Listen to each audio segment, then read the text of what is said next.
அப்படின்ற வார்த்தை வந்து இருக்கு. அந்த வார்த்தை வந்து இவர் பிறந்த ஊரை, அந்த வரி வந்து இவர் பிறந்த ஊரை வந்து குறிப்பிடுறதா இருக்கு. இவருடைய முக்கிய பணி என்னவா இருந்திருக்கு அப்படின்னா சிலப்பதிகாரத்துக்கு வந்து உரை வந்து எழுதியிருக்காரு. Next slide. இவருக்கு முன்னாடி வந்து அரும்படை உரை அப்படின்னு ஒரு உரை இருந்திருக்கு. அந்த உரை வந்து கிடைக்கல.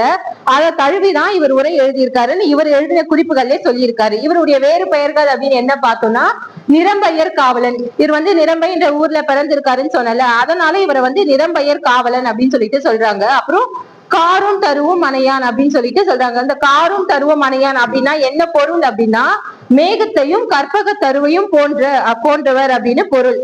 அப்புறம் வந்து உரை செல்வர் அப்படின்னு சொல்றாங்க. முத்தமிழ் காப்பியம் சிலப்பதிகாரம். அந்த சிலப்பதிகாரத்துக்கு உரை கட்டதால இவர் வந்து உரை செல்வர் அப்படின்னு சொல்றாங்க. முத்தமிழ் வித்தகர்னு சொல்றாங்க. இயல் இசை நாடகம் அப்படின்ற ஒரு பொருளும் முத்தமிழ்னு வரும். இன்னொரு பொருள் வந்து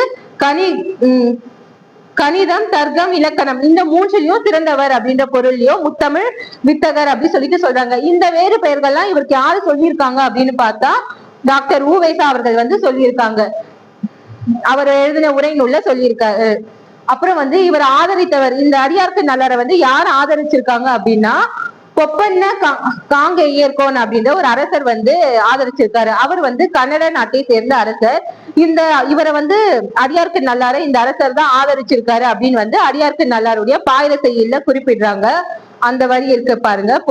பொப்பண்ண காங்கேயர் கோன் அளித்த சோற்று பெருக்கல்லவோ தமிழ் மூன்றுரை சொல்வித்தே அப்படின்னு சொல்லிட்டு அவருடைய பாயிரத்துல சொல்லியிருக்காங்க. அவர் வந்து இவருக்கு வந்து தேவையான உணவு உடை அவர் இருக்க இருப்பிடம் எல்லாமே தந்து அவருக்கு வந்து உரை செய்ய வந்து உதவி புரிஞ்சிருக்காரு அப்படின்ற செய்தி சொல்லியிருக்காங்க.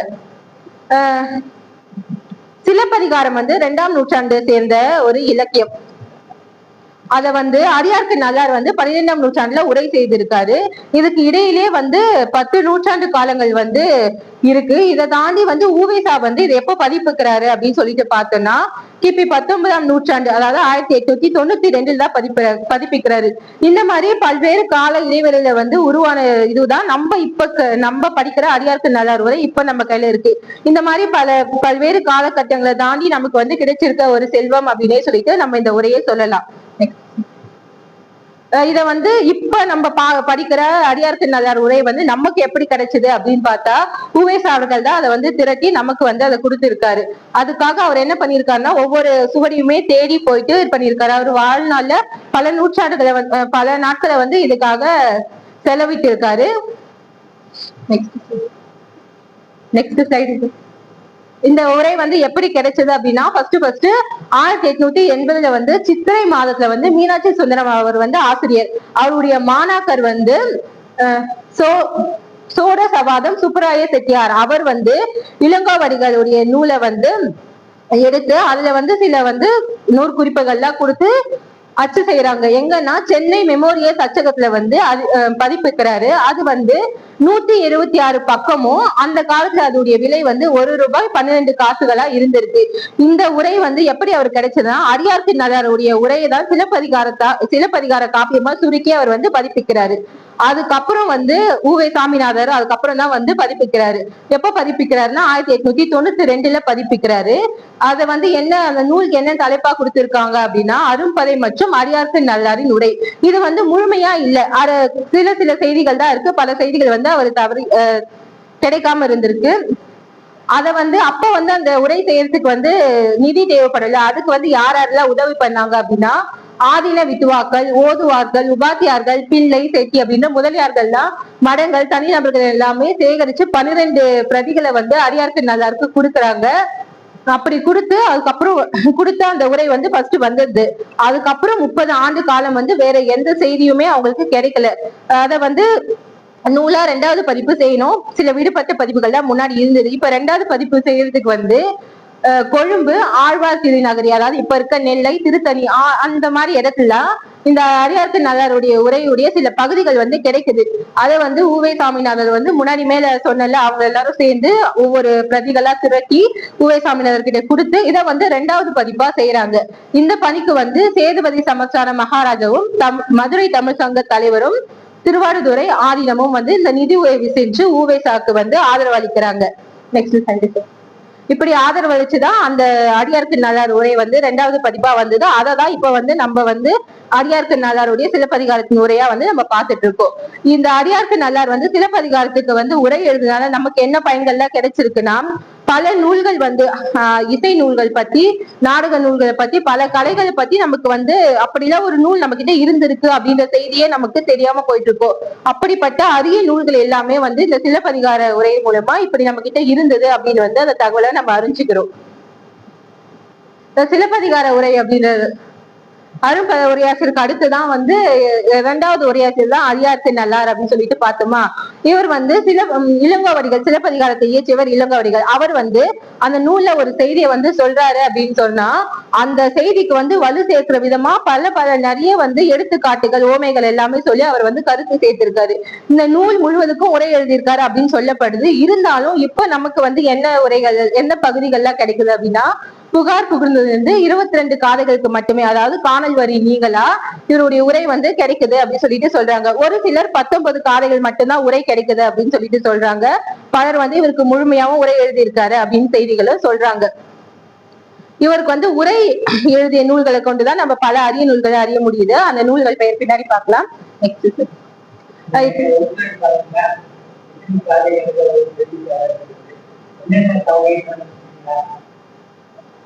ஏன்னா கேட்கிறோம் அருமத உரையில் அடியார்க்கு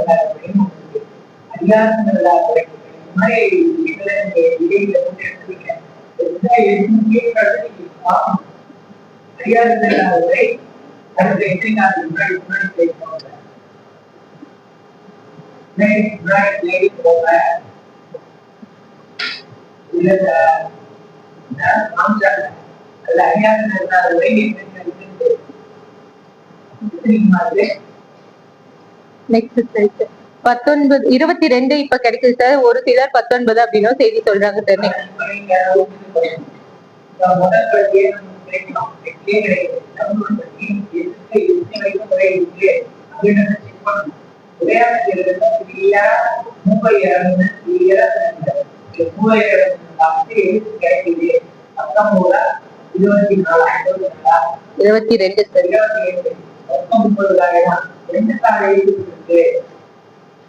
காணல் வரி வந்து விடுபட்டுதான் எல்லாருமே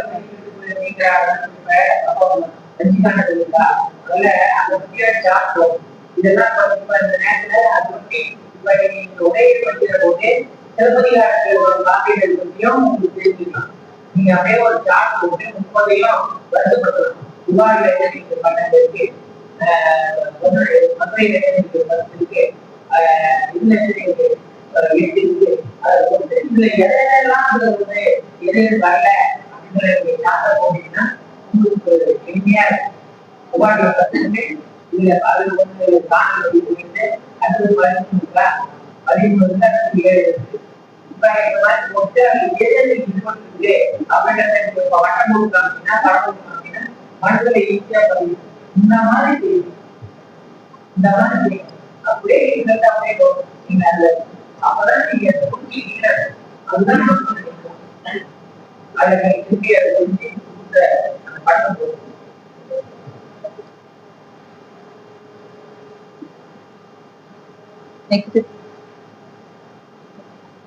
இந்த உரைக்கு அடியார்க்கு நல்லார் உரை எழுத அதுக்கு உதவி செய்த நூல்கள் வந்து ஒரு 5 நூலை சொல்றாங்க. அது வந்து இசை நுணுக்கம், இந்திரகாளியம், பஞ்சமரபு, பரண சேனாதிபதியம், மதிவாணர், நாடக தமிழ் நூல். இந்த நூல்கள்லாம் வந்து அடியார்க்கு நல்லாருக்கு வந்து சிலப்பதிகாரத்துக்கு உரை எழுத உதவியா இருந்த நூல்களா இருக்கு. இவர் உரையில வந்து சில அரிய நூல்களை குறிப்பிட்டிருக்காரு அப்படின்னு முன்னாடி சொன்னல. அது வந்து பஞ்ச பாரதியம், செய்ச்சியம், அகத்தியம், பரதம், இசைத்தமிழ் 16 படலம், குணநூல், சயந்த, முறுவல், கூத்த நூல், அணியல், இந்த மாதிரி பல வந்து அரிய நூல்கள் வந்து இவருடைய உரை வாயில தான் நம்ம தெரிஞ்சுக்கிறோம். சிலப்பதிகாரத்தை தான் இவர் வந்து உரை எழுதியிருக்காருன்னு பார்த்தோம்ல. இவர் உரை எழுதின காலகட்டத்துல வந்து இசை கலைகள் எல்லாம் வந்து அழியிற நிலைமையில இருந்திருக்கு. அதை அறிஞ்சுதான் இவர் வந்து ஒவ்வொரு நூல்கள் எழுதும் போதும் அந்த இசை கலைகளுடைய குறிப்புகளை வந்து ரொம்ப அருமையா அந்த நூல்ல இருந்து எடுத்து சொல்லியிருக்காரு. அப்படி வந்து அழிவில் விளிம்பில் இருந்த நூல்கள் எல்லாமே இவர் உரையுடைய வாயில தான் நம்ம வந்து இப்ப தெரிஞ்சுக்கிறோம். நெக்ஸ்ட் இவருடைய உரை வந்து இவர் உரை வந்து சிறந்த உரை அப்படின்னு சொல்லுவாங்க. அந்த உரை வந்து எப்படி சிறந்திருக்கு, அவருடைய என்னென்ன இதெல்லாம் வந்து அவர் இதுல பின்பற்றிருக்காரு, அவர் உரை எழுதும் போது பின்பற்றிருக்காரு அப்படின்னு பார்த்தா அவர் வந்து வரிக்கு வரி ஒரு ஒரு வரிக்குமே அவர் வந்து பொருள் சொல்லியிருக்காரு, ஒரு ஒரு சொல்லுக்குமே தனித்தனியா விளக்கம் சொல்லியிருக்காரு. அந்த விளக்கத்தை எங்க இருந்து சொல்லியிருக்கோம் அப்படின்னு சொல்லிட்டு அது எந்த நூலும் அப்படின்னும் அவர் வந்து சொல்லி குறிப்பிட்டிருக்காரு. இவர் வந்து முச்சங்கங்கள் பத்தி, புலவர்களுடைய தொகை, அவங்களுடைய பாடிய நூல்கள் வந்து எல்லாமே தொகுத்து வகுத்தும் வந்து சொல்லியிருக்காரு. இது மட்டும் இல்லாம செய்யுள் ஓசை குறையாமையும் தொல்காப்பிய நெறிப்படி அறிஞர்களுடைய வகைகளாகவும் இவர் வந்து அவருடைய உரையை வந்து அமைச்சிருக்காரு.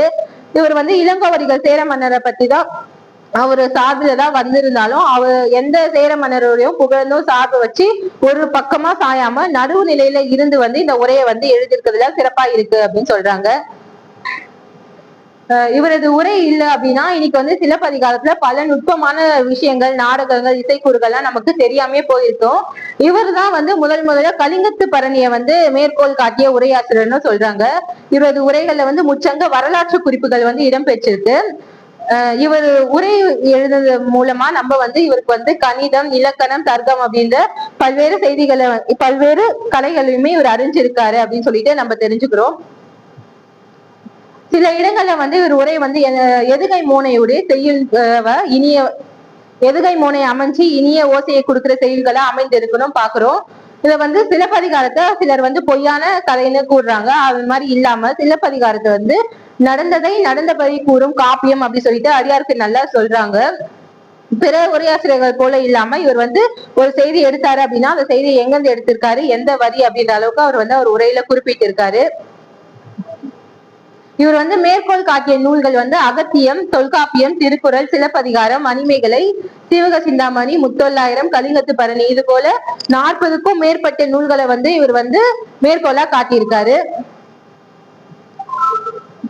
அடியாருக்கு நல்லார் உரை மூலமா நம்ம மறைஞ்சு போன நகரங்களை வந்து நம்ம தெரிஞ்சுக்க முடியுது. அந்த காலத்துடைய நம்மளுடைய எல்லைகள் வந்து எந்த அளவுக்கு இருந்தது, எந்தெந்த பகுதிகள் நம்ம ஆட்சி செஞ்சிருக்கோம், நம்ம ஆட்சிக்கு உட்பட்டு வந்திருக்கு அப்படின்ற செய்திகளும், மக்களுடைய நம்பிக்கை, பழக்க வழக்கங்கள் என்ன மாதிரி இருந்திருக்கும் அப்படின்னும், அவர்கள் வந்து என்ன மாதிரியான இசை கலைகளை பயன்படுத்தியிருக்காங்க அப்படின்னு சொல்லிட்டோம்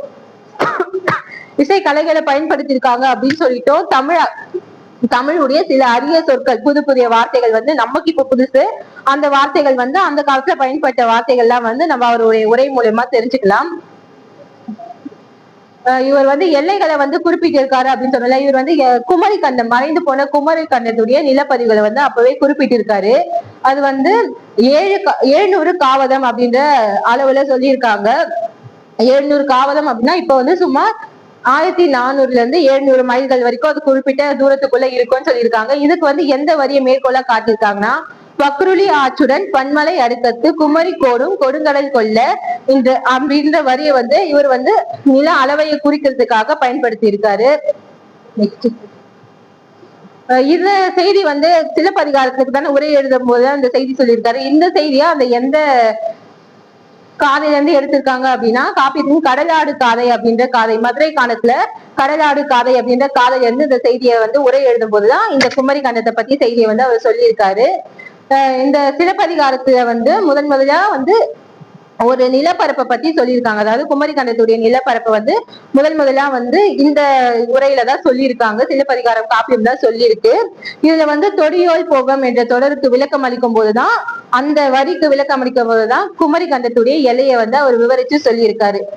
இது வந்து 400-800 கிலோமீட்டர் பரப்பளவு அப்படின்னு சொல்லிட்டு இந்த காலகட்டத்துல நம்ம அந்த அளவை வந்து குறிப்பிடுறோம். 700 காவதம் அப்படின்றது. அந்த கடல் கோளால் அழிந்த குமரி கண்டத்தை வந்து 7 பிரிவா பிரிச்சிருக்காங்க. 7 நாடுகளா பிரிச்சிருக்காங்க. அந்த 7 பிரிவுகள் வந்து தெங்கு நாடு, மதுரை, பின்பாலை, முன்பாலை, குன்ற நாடு, குறும்பறை நாடு, குணக்கரை நாடு அப்படின்னு சொல்லிட்டு 7ஆ பிரிச்சிருக்காங்க. இந்த ஒன்னொன்னுக்குள்ளயும் 7 உள்ள வந்து ஒரு நாடுகள் இருக்கு அப்படின்னு மொத்தம் 49 இடங்கள் வந்து அந்த இடத்துல இருக்கு அப்படின்னு சொல்லிட்டு செய்திகள் வந்து தெரியுது.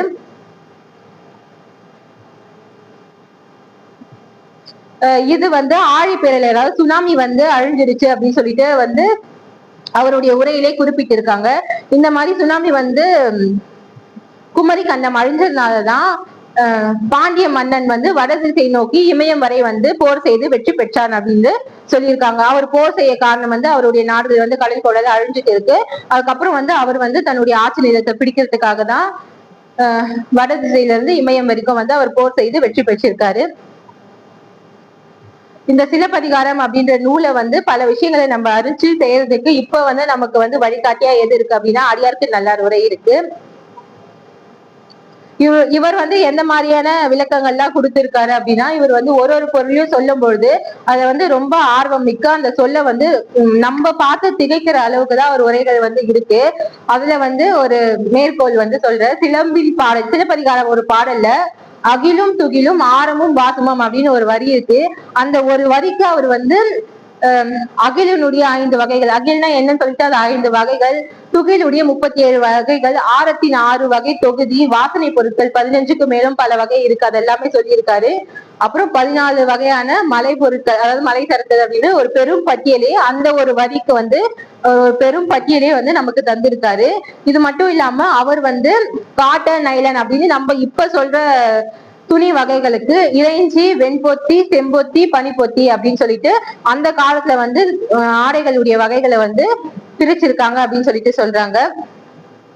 அப்புறம் கற்பூரம் அப்படின்ற ஒரு வார்த்தை வருது. அந்த வார்த்தையை வந்து இவர் வந்து 2ஆ பிரிக்கிறாங்க. சூடன், சீன சூடன் அப்படின்னு 2 வகைகள் இருக்கு அப்படின்னு சொல்லிட்டு சொல்றாரு.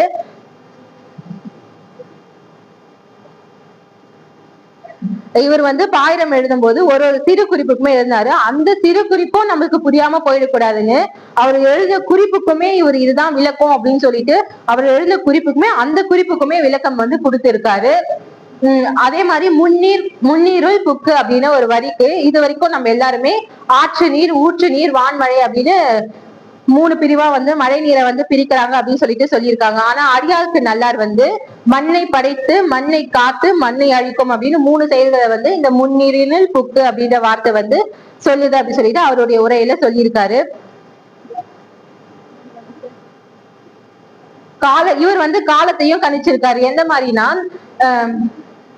கண்ணகியும் கோவலனை வந்து புகார் நகரத்தை விட்டு போறாங்க. அந்த போற நாளை வந்து இவர் கணிச்சிருக்காரு. எப்படி அப்படின்னா, இந்திர விழா விழவு ஊரெடுத்து காலையில வந்து சித்திரை திங்கள் சேர்ந்தன என்ற வரிக்கு வந்து ஆடி திங்கள் தழல் சேர் குட்ட தருமின் ஆஞ்சு வெள்ளி வரத்து அப்படின்னு சொல்லிட்டு இவர் வந்து கட்டுரை காலையில அந்த நாளை வந்து குறிப்பிட்டு சொல்லியிருக்காங்க. இந்த அடியாருக்கு நல்லார் உரையினாலதான் நம்ம வந்து இயல் இசை நாடகங்கள் எல்லாமே தெரிஞ்சுக்கிறோம். அது மட்டும் இல்லாம குமரி கண்டத்துடைய நிலப்பதிவுகள், ஆட்சி செய்த மன்னர்களை பத்தியும் இது எல்லாமே இயல் இசை நாடகம் இப்படி எல்லா செய்திகளும் அவர் உரை மூலியமா தான் நம்ம தெரிஞ்சுக்கிறோம். அப்படி